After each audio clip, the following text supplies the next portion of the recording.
Senang sekali kita bisa berjumpa di minggu pertama dan tidak terasa kita sudah memasuki bulan keempat tahun 2023. Waktu berlalu sangat cepat sekali dan waktu itu tidak pernah menunggu kita. Jadi kita harus menyesuaikan dengan kondisi waktu yang ada. Nah, saya akan sampaikan firman Tuhan dan mengajak kita untuk coba merenungkannya. Mari bukalah hatimu, berikanlah perhatian yang penuh, konsentrasi agar ketika kita dengarkan firman Tuhan, hati kita bisa menyatu dengan pemberitaan firman Allah itu. Tidak melayang kemana-mana. Oke, baik, saya memberi judul hari ini atau temanya adalah ketika aku mengasihi. Jadi ketika aku mengasihi, bagaimana sih? Ketika aku mengasihi itu seperti apa sih? Baik.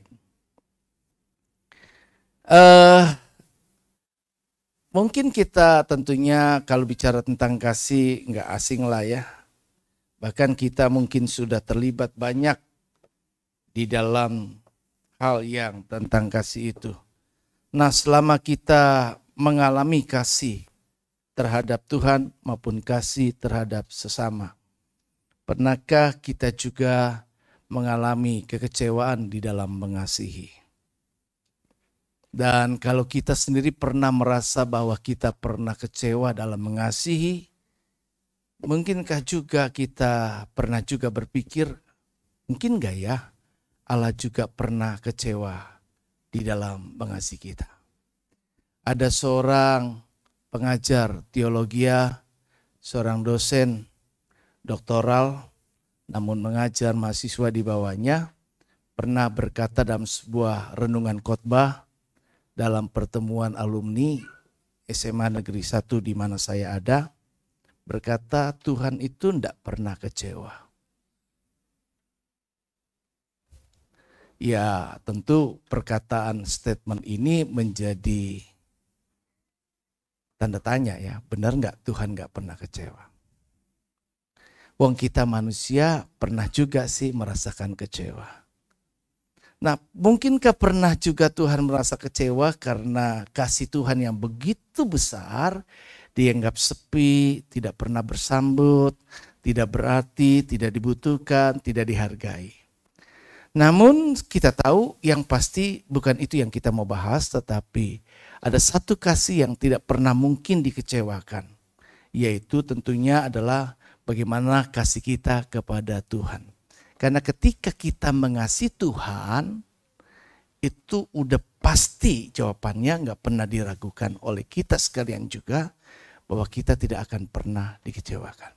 Tapi mungkin ada orang yang pernah mengalami, saya sebenarnya mengasihi Tuhan, tapi kok banyak ya pengalaman-pengalaman pahit hidup saya yang saya alami. Kurang apa sih? Saya sudah melayani, saya sudah setia, beribadah, saya sudah lakukan ini dan itu dan seterusnya.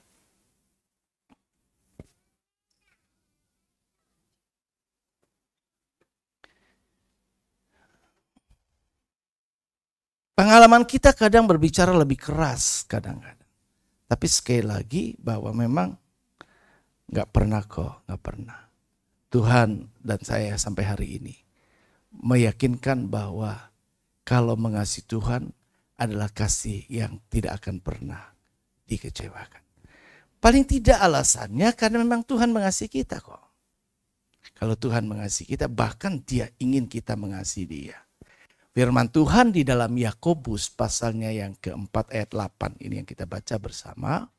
Simple, sederhana. Yuk kita baca bersama-sama 2, 3. Mendekatlah kepada Allah dan Ia akan mendekat kepadamu. Jadi ya itu bukan bagian kalimat ya, kasih itu bersambut. Maksudnya kesimpulannya adalah kalau kita mengasihi Tuhan, pasti kasih kita bersambut loh.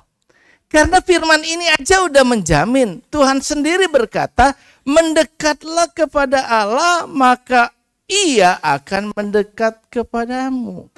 Jadi kalau kita lihat bahwa ada upaya kedua sisi. Tuhan ingin kita mengasihi dia dan dia tentu juga sangat mengasihi. Itu sebabnya ketika anak yang hilang, setelah dia kembali kepada bapaknya, kita lihat bapaknya begitu melihat anak yang sudah hilang, sekalipun kurang ajar banget, nggak pernah menunjukkan rasa syukur terima kasih selama ada bersama dengan bapaknya. Tapi di Alkitab menyaksikan bahwa bapaknya itu begitu melihat anaknya pulang, maka dia berlari untuk menyambutnya dan menerimanya apa adanya. Jadi ketika seseorang dalam situasi apapun juga, maka ketika dia datang kepada Tuhan dan kembali kepadanya dan belajar mau mengasihi dia, maka tentu Tuhan bersambut dengan sangat, ya. Nah, sekarang kita pengen mengerti lebih jauh. Hari ini kembali di minggu pertama dan puji Tuhan semakin sadar kita perlunya untuk minum perjamuan kudus. Ini adalah salah satu sakramen yang memang diperintahkan oleh Tuhan untuk dilaksanakan dan bagi semua orang yang percaya kepadanya. Jadi orang Kristen memang wajib, bukan pilihan, tapi memang wajib kita melaksanakan sakramen. Tapi tentunya kalau sakramen ini kita adakan, kalau sekedar biasa, enggak memiliki makna. Dan sakramen ini tentunya juga sangat sakral, sangat penting, karena itu Alkitab pun mengingatkan, siapa yang makan dengan cara tidak layak, tentu akan menerima hukuman. Jadi tentu kita tidak hanya sekedar makan minum sakramen, tetapi memiliki makna yang dalam menerima hal itu dengan cara yang berkenan. Nah, kasih yang seperti apa juga yang Tuhan mau agar ada pada kita, dan ketika kita mengasihi dengan kasih yang seperti ini, maka apa yang akan kita rasakan dan apa yang akan terjadi. Nah ini, yang pertama adalah tentunya banyak orang kadang-kadang, ya kita sebagai orang Kristen, Alkitab jelas mengatakan, kasihilah Tuhan Allahmu dengan segenap hatimu, dengan segenap jiwamu, dengan segenap akal budimu, dan dengan segenap kekuatanmu. Ada 4 unsur, yaitu segenap hati, segenap jiwa yang memotori, yang menggerakkan hidup kita, segenap akal pikiran kita, dan segenap kekuatan kita. Artinya all out. Sepenuh seluruhnya. Nah, kalau dikatakan seperti itu, yaitu perintah. Nah, kebanyakan orang yang percaya, orang Kristen, saya dan saudara, dan kebanyakan yang lainnya, mengasihi oleh karena ya adanya perintah, memang saya harus mengasihi Tuhan kok.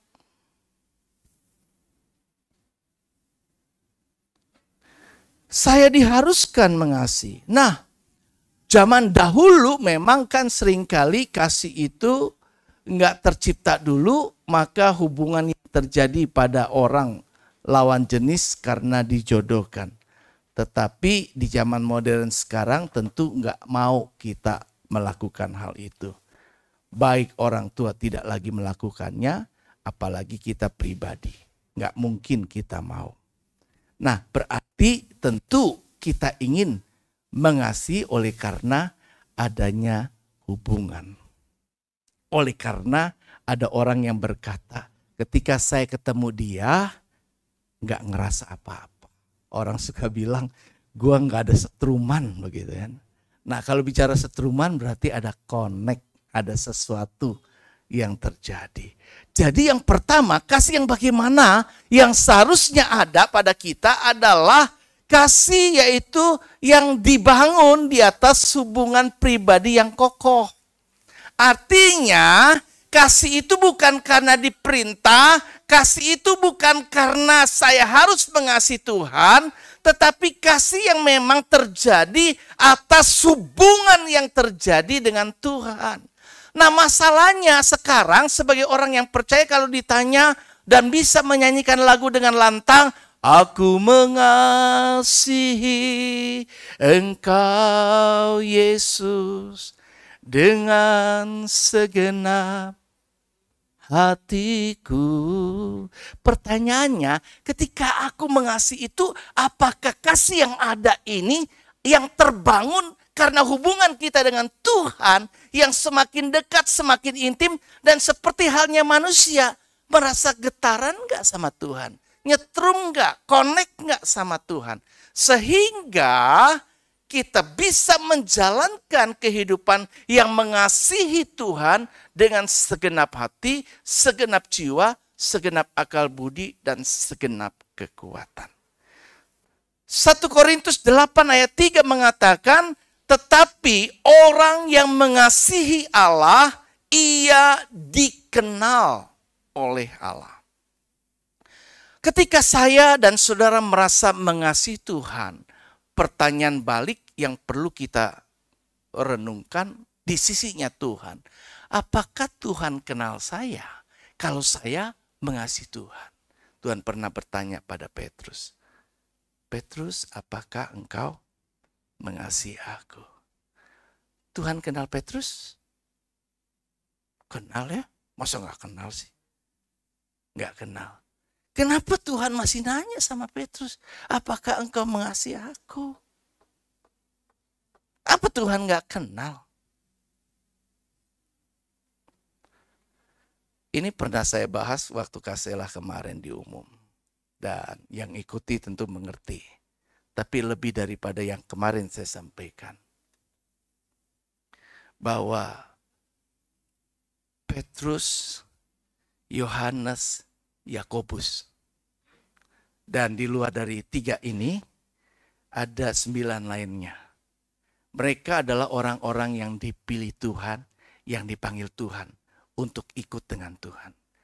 Tuhan di dalam memilih, dia ingin memilih sesuatu. Memang bukan kita yang memilih Tuhan, tapi Tuhan yang memilih kita. Bersyukur kita adalah orang-orang pilihan Tuhan yang bisa dapat kasih karunia menjadi percaya kepada Dia. Jadi waktu itu dipilihlah 12 orang, Tuhan yang pilih sendiri. Tuhan pengen bangun hubungan dengan 12 ini secara khusus dibanding dengan yang lainnya. Tapi ketika Tuhan bawa, kemana Tuhan ada?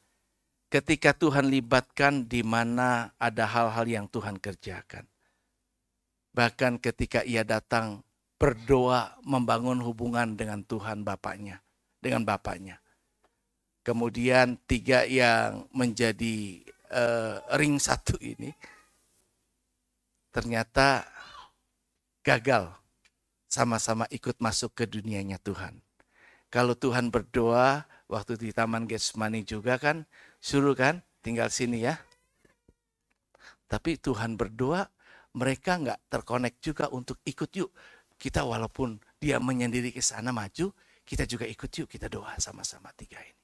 Tidak, karena kenapa? Begitu dijumpai balik lagi, ternyata dia lagi tidur. Nah, banyak kali kita jadi Kristen, ini yang saya ingatkan. Seringkali kita merasa saya sudah mengasihi Tuhan, tapi hubungannya nggak terbangun. Dan saya mau katakan, hubungan yang dibangun Petrus selama ini dengan Tuhan, cuma hubungan sahabat. Hubungan yang dibangun dengan Tuhan cuma hubungan biasa. Seperti biasanya. Selama dia ada bersama murid-murid semuanya juga, nggak terbangun hubungan dengan Allah yang menjadi dasar dia mengasihi Tuhan dengan kasih agape, tak kasih yang tanpa syarat, seperti Tuhan mengasihinya. Seperti Tuhan mengasihi saya, seperti Tuhan mengasihi saudara tanpa syarat dengan kasih agape itu, maka apakah kita mampu untuk bisa sama selevel sekadar ukuran kasihnya itu dengan kasihnya Tuhan kepada kita. Dan hal ini akan hanya bisa terwujud jika kita mampu membangun hubungan dengan Tuhan dan terkonek sepenuhnya. Kadang saya tadi pagi berenung juga ya, saya berdoa sih berdoa. Wah, kalau saya doa biasanya nggak cukup cepat. Paling tidak saya kalau pagi berdoa suka biasanya setengah jam. Mau cepet-cepet pun, mentok-mentok setengah jam juga. Tapi kebanyakan saya pikir-pikir, saya berdoa dengan rentetan permohonan doa saya. Buat ini, buat itu, buat itu. Saya banyak ngomong waktu saya berdoa. Terus saya berpikir gini tadi pagi. Pernah nggak saya beri cukup waktu yang sama untuk Tuhan ngomong sama saya? Kayaknya waktu saya coba komunikasi, kita datang berdua, kayaknya yang lebih banyak ngomong adalah, misalnya kalau saya berdua Dedi, saya kebanyakan ngomong. Nah, jadi hubungan saya dengan Dedi ini nggak pernah terbangun dengan cukup baik. Kenapa? Karena saya lebih banyak ngomongnya. Kita jarang dengar. Jadi nggak bertumbuh dalam pengenalan saya yang cukup. Kenapa? Kedua-duanya nggak terkonek ya, nggak berimbang gitu. Tapi saya akan lebih mengenal Dedi kalau Dedi juga ngomong. Karena kuncinya tadi Allah mengenal siapa yang mengasihi dia.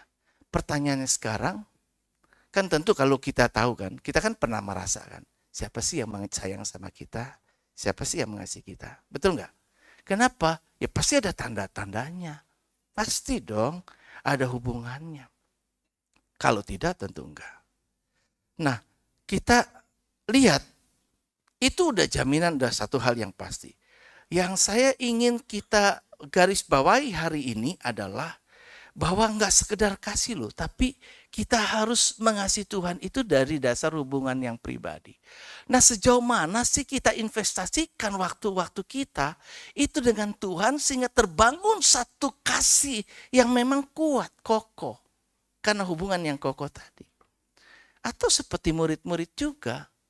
Ya, level murid yang udah sepanjang waktu bersama Tuhan. Tapi nggak terbangun tuh. Sampai akhirnya Petrus merasa dia mengasihi Tuhan. Maka dengan pede dia berkata, ya Tuhan, Engkau tahu aku mengasihi.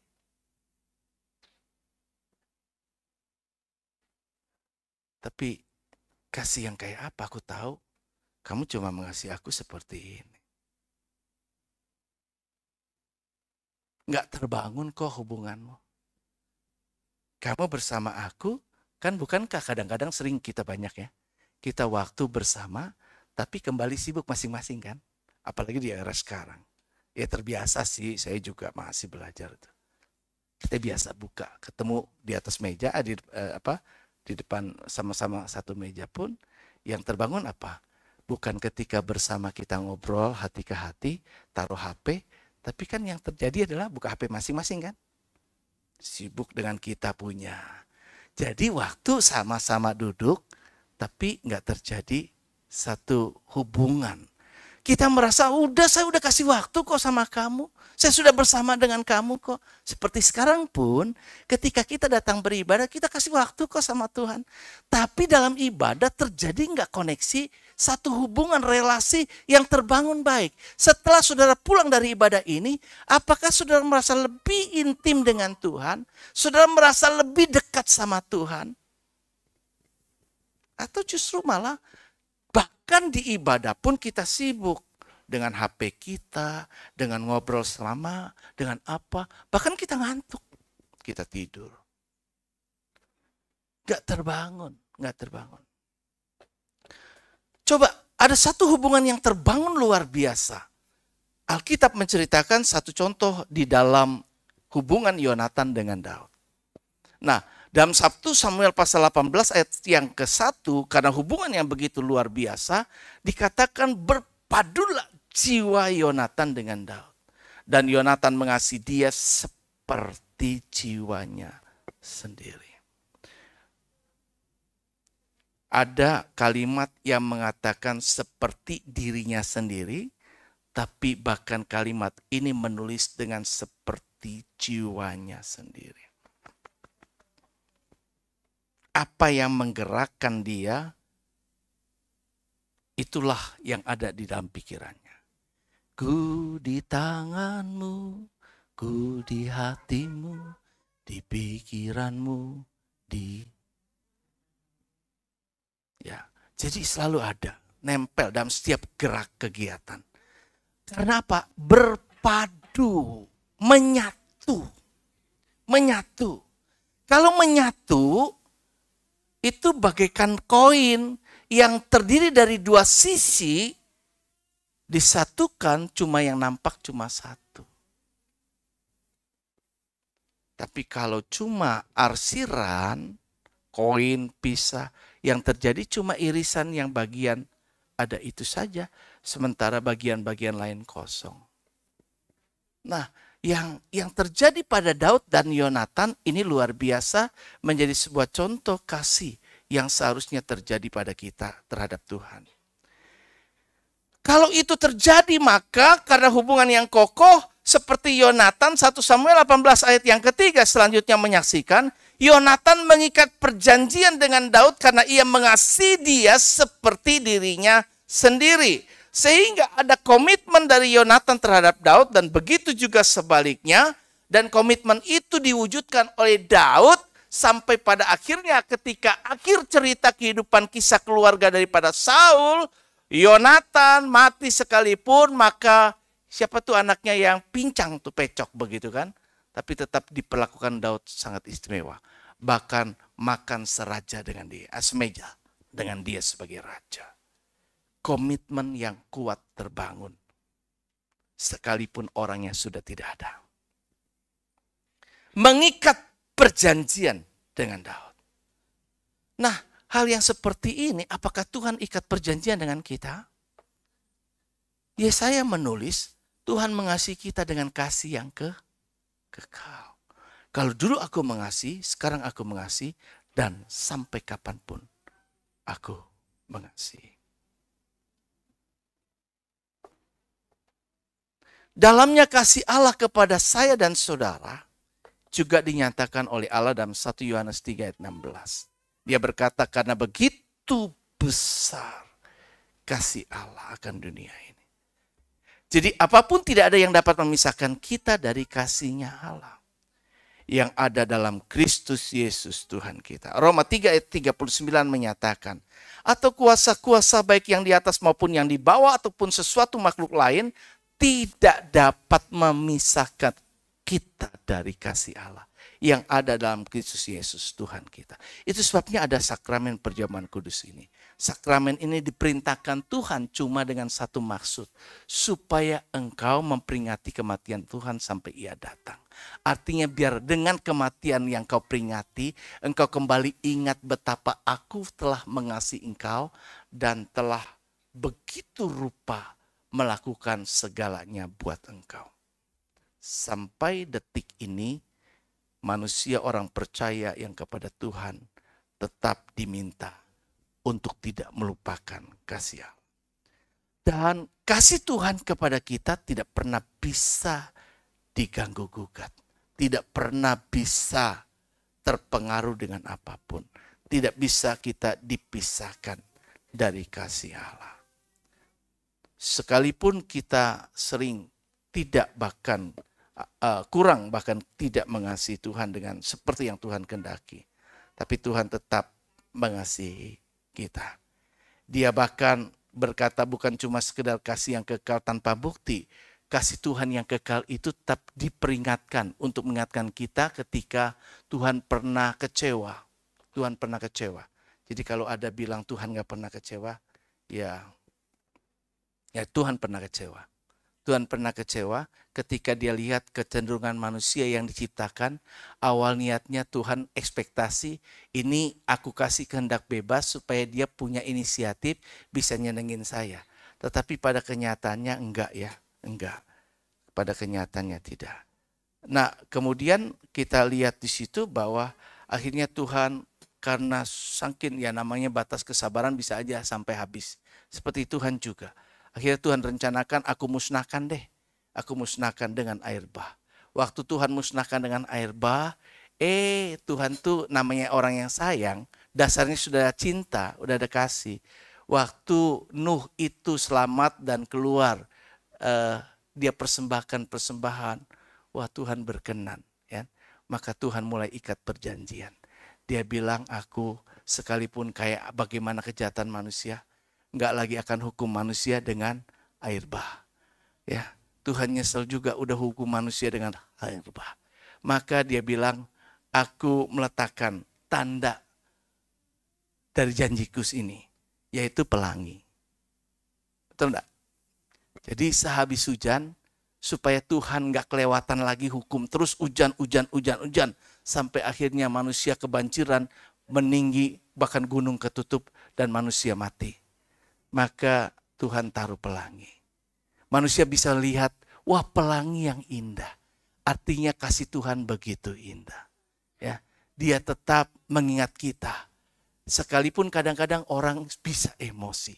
Waktu dia lagi marah dia emosi. Kadang-kadang kalau emosi lupa, wah bahaya. Ingat Tuhan aja juga belajar dari Tuhan. Tuhan sekalipun marah, tapi dengan pelangi ini, dia tidak melanjutkan kemarahan. Dia kembali mengasihi manusia, dihentikanlah hujan, dan tidak dilanjutkan hukumannya. Nah, sejak air bah itu, kita bisa lihat betapa Tuhan mengikat perjanjian dengan kita. Nah, ada nggak komitmen kita sama Tuhan, kasih Tuhan?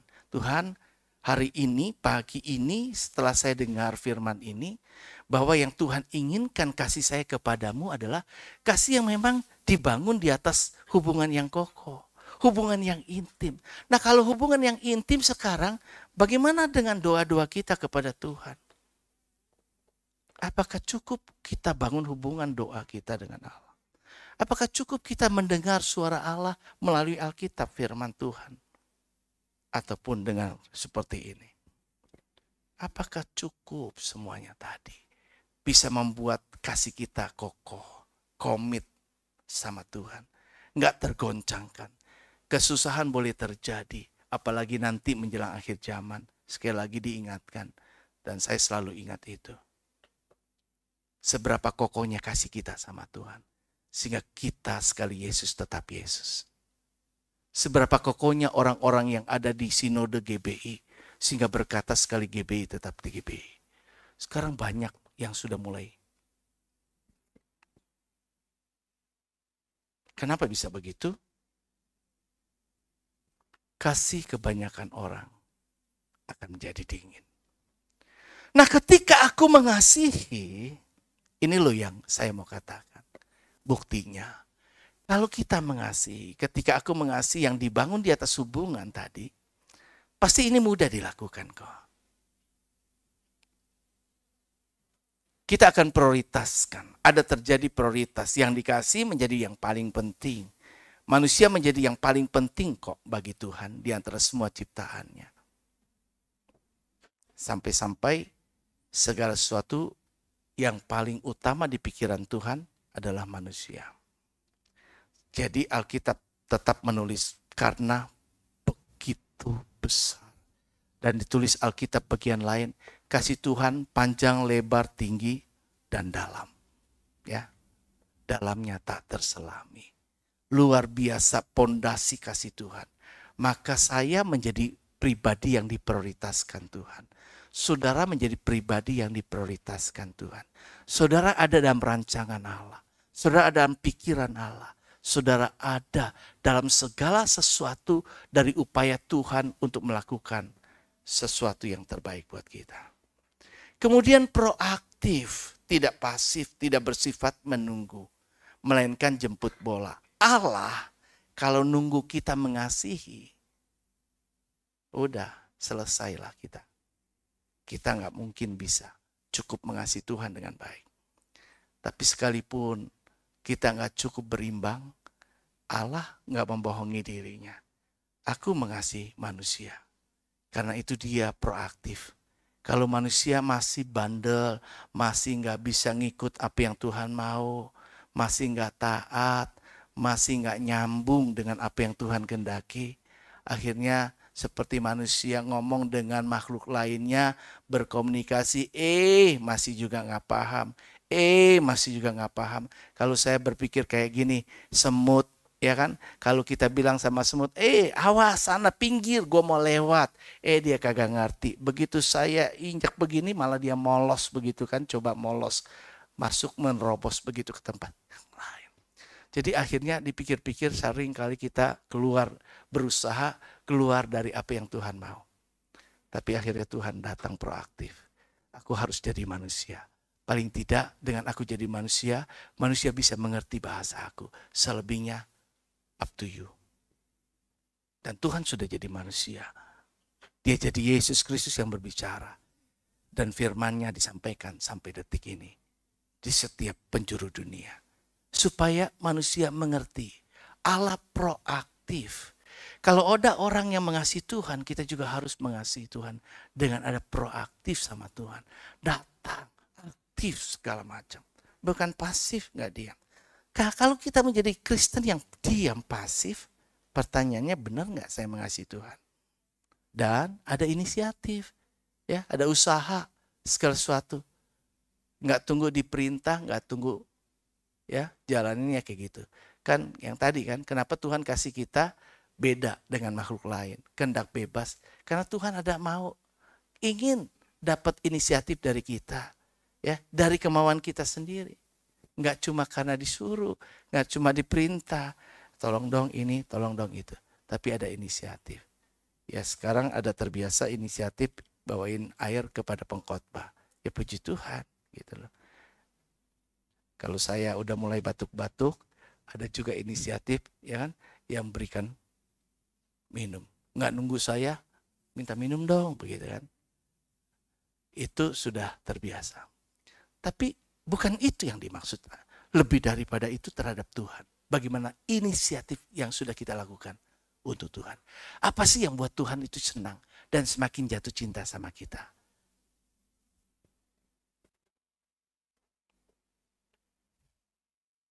Yang kedua, kasih yang bagaimana adalah kasih yang selalu ingin memberikan yang terbaik seperti Tuhan sendiri sudah memberikan yang terbaik buat kita.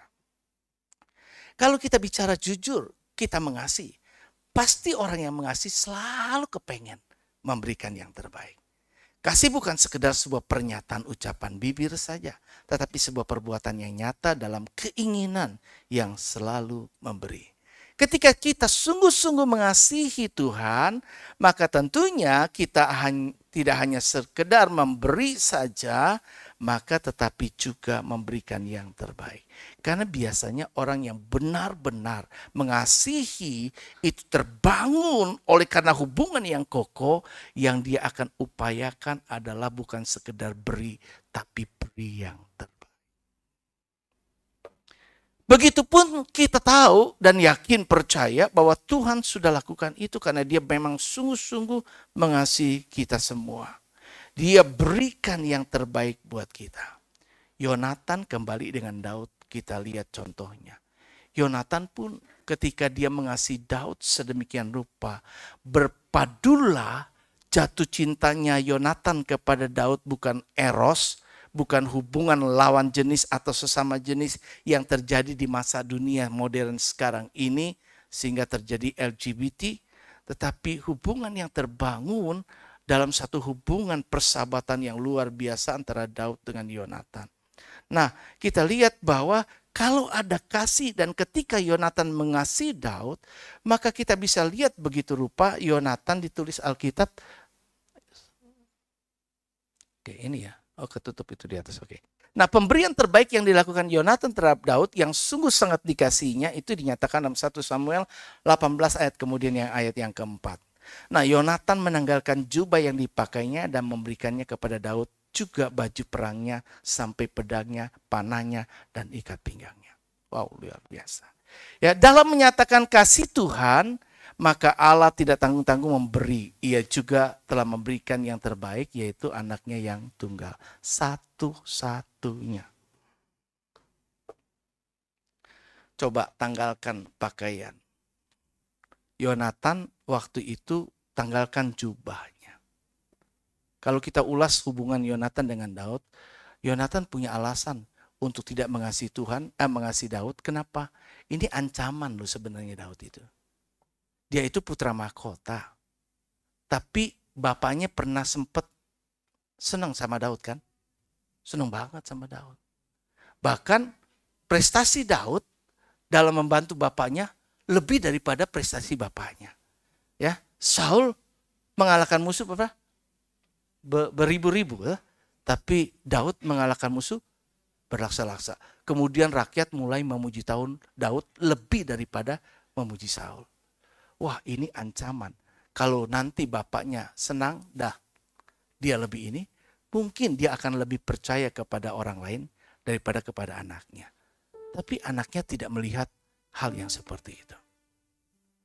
Anaknya tetap membangun hubungan yang begitu luar biasa. Bahkan dia serahkan jubahnya. Jubah itu menandakan semua yang ada pada dirinya itu diberikan. Apa yang dia pakai sesuatu yang istimewa, jubah. Kemudian baju perangnya, wah perlengkapan perlindungan buat dirinya sendiri. Dia berikan pedangnya, alat perangnya, panahnya, ikat pinggangnya. Semuanya yang ada pada dia, dia berikan dan dia pakaikan kepada Daud. Luar biasa. Luar biasa.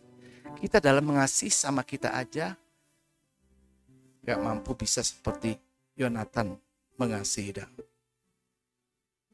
Kasih yang selalu ingin memberi dan memberikan yang terbaik. Yang terakhir, kasih yang rela berkorban. Tidak hanya sampai pada pemberian yang terbaik, yang dinyatakan bagi yang dikasihnya, tetapi lebih daripada itu, ketika kita sungguh-sungguh mengasihi, maka kita juga berani bayar harga, rela berkorban demi yang dikasih. Kita bilang, aku mengasihi Tuhan. Tapi kalau kita masih gak berani berkorban, tanda tanya kasih kita. Ketika Daud dikejar-kejar oleh Saul, ayah Yonatan sendiri, maka Yonatan tidak berpihak kepada ayahnya. Mana ada secara umum anak gak berpihak bela bapaknya?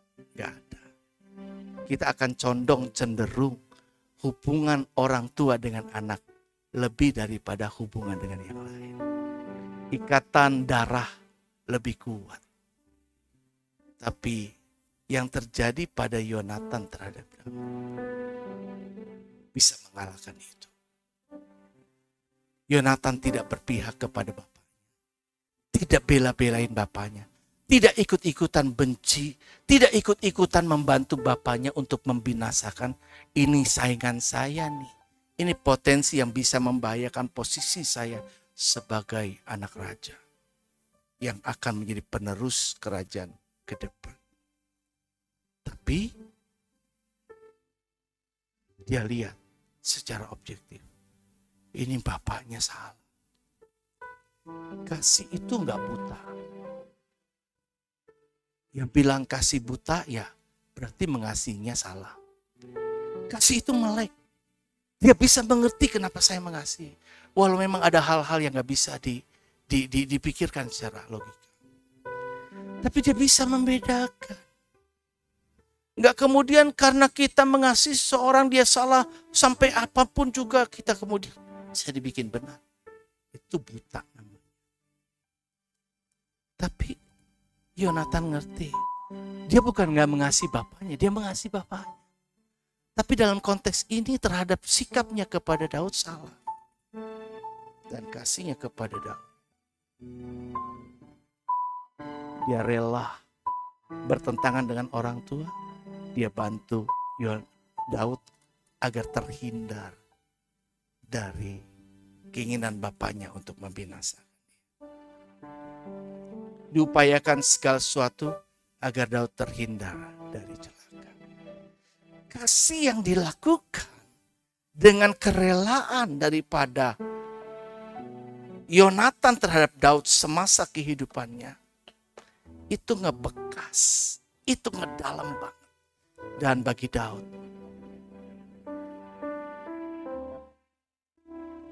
kalaupun engkau sudah gak ada, engkau tidak melihat ketika aku punya kesempatan menyatakan kasihku, bahkan kepada keturunanmu. Itu sebabnya kita lihat bagaimana Daud memperlakukan keturunan Yonatan. Padahal dia adalah musuh, itu cucunya bapaknya, cucunya si Saul, toh? Musuh Daud, yang menginginkan kematian Daud, yang memperlakukan begitu rupa terhadap Daud, padahal Daud gak salah. Tapi tidak ada dendam. Kasih itu tidak ada dendam. 1 Korintus 13 kita belajar bagaimana kasih. Kasih itu sabar. Kasih itu murah hati. Ya. Apa macam-macam itu ya, banyak ya. Sabar, sabar. Jadi kalau saya mengasihi saudara sebagai jemaat, saya sebagai gembala. Kalau saudara melihat kadang-kadang saya nggak tegas, itu karena saya mengasihi saudara. Dan menginginkan tidak seorang pun yang hilang. Kadang saya harus bersabar. Saya bukan nggak bisa marah, saya bisa marah. Kadang-kadang kesel, kadang-kadang ini. Kadang saya biarin aja dulu deh. Kenapa dia nggak diganti? Nggak tegas kayak gini-gini. Kadang saya suka pikir gini, kalau saya lakukan gini konsekuensinya apa? Orang kadang-kadang siap enggak? Kadang Allah juga. Kalau saya berpikir begitu, coba saya berpikir berempati, mungkin Tuhan juga berpikir begitu ya. Ada kadang-kadang yang Tuhan tunda tindakan dia. Jadi kalau Allah Tuhan sabar sama kita, ingat, bukan dia nggak pernah marah. Tapi karena dia begitu mengasihi, sampai dia rela berkorban. Dulu saya sering ngalamin. Terutama mata kiri yang sering berdarah. Tingkat stres luar biasa. Dan banyak hal yang lain. Ibaratnya saya berkata begini dalam hati. Ini udah terlanjur mundur dari gembala. Gak bisa. Jadi gembala ya begini, gak enak. Tapi inilah yang saya harus jalani. Ada banyak orang kadang-kadang gak bisa ikut. Kita pengen begini, malu juga. Kayaknya saya gagal. Saya jadi gembala yang gagal. Usia gereja ini udah sekian lama. Seharusnya bisa begini, harusnya begitu. Saya kadang-kadang kalau berdoa, Tuhan, kalau saya lagi sadar, kadang saya suka gak sadar. Saya butuh Tuhan berikan orang yang punya loyalitas sama saya untuk dukung saya penuh. Supaya api yang saya ingin bisa dikerjakan di gereja ini bisa sampai. Kadang-kadang antara keinginan dengan realita masih jauh. Dan butut-bututnya saya seringkali disalahkan. Kita lihat Yesus. Kalau saudara pergi kemudian ikuti Via Dolorosa, jalan salib. Salibnya. Saya pernah ikuti itu. Nangis pasti saudara. Ada banyak tempat perhatian. Telapak tangan Tuhan.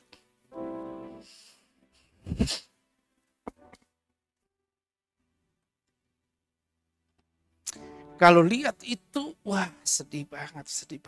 Wah luar biasa. Tuhan tanggung segalanya. Tuhan tahan segalanya. Sampai terwujud nih ada nih perjamuan kudus.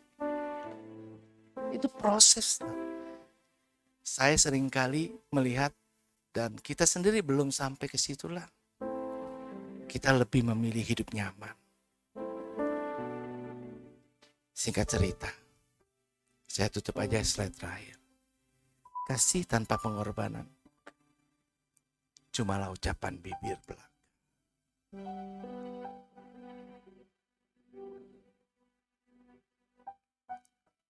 Kalau Yonatan dengan Daud mempunyai hubungan yang luar biasa. Sampai dia berani berkorban. Yonatan pernah berkata kepada Daud, apapun kehendak hatimu, aku akan melakukan bagimu. Apapun kehendak hatimu. Yesus pernah berkata dalam pergumulan hidupnya di Taman Getsemani, janganlah seperti yang ku kehendaki, melainkan seperti yang engkau kehendaki. Hal yang pemberian terbesar yang bisa kita berikan adalah kehendak kita. Kita serahkan selaras kehendak Allah. Setiap manusia punya keinginan. Setiap manusia punya kehendak. Dia punya pola pikir sendiri, dia punya penilaian sendiri. Tapi mengalahkan semua itu untuk selaras jalan dan mengikuti apa yang menjadi kehendak Bapa. Itu tanda engkau mengasihi dia. yang sebenarnya. Tapi ketika kita masih hidup seperti yang kita mau, kita masih memilih hidup nyaman, tidak berani bayar harga, sejauh mana level kasih kita sama Tuhan? Hari ini saya sampaikan, ketika aku mengasihi, ada hubungan yang terbangun dengan baik. Ketika aku mengasihi, ada pemberian yang terbaik yang selalu ingin kita kerjakan. Dan ketika aku mengasihi, ada pengorbanan, berani bayar harga. Tuhan berkati. Mari kita bangkit diri. Katakan, aku mengasihi Engkau Yesus dengan segenap